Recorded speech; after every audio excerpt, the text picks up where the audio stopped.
Hi, welcome to another episode. So this is a flat built in the mid-90s. It's a really funny shape. So what I've done is I've broke it down into two rectangles on the top left and a triangle. So hopefully it'll make it a bit easier to calculate the floor area. Bottom left is a first go and I've messed it up. So on the left there, that's rectangle. This is rectangle 1. Triangle 3 is in the middle, triangle 2 is in the middle, and then rectangle 3 is this one here. So cavity wall insulation, fan assisted flue, bit more cavity wall insulation,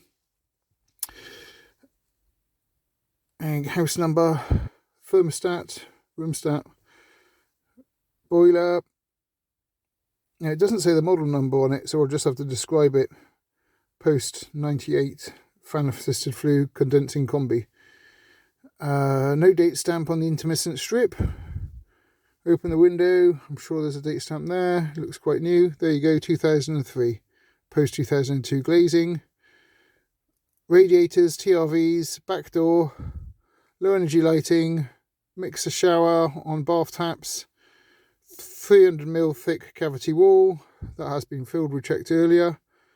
And here's the EPC photographs. So there's the shower, mixer shower. There's obviously some work going on when I was there. Low energy bulb, TRV, radiator, back door, draft proof strip, double glazing, UPVC. There's the boiler, not showing an ID stamp. Condensing combi post 98, room thermostat, front door. And then we've got some cavity wall insulation, drill holes.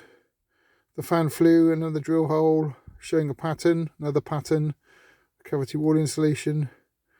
There we go. So, although it was a very strange shape, I broke it down into two rectangles and a triangle, and then calculated the floor area. So, ceiling heights and external walls as well. Here's the floor area, that 47, I think, 0.6, and there's the electric meter. Thanks for watching. Please like and subscribe.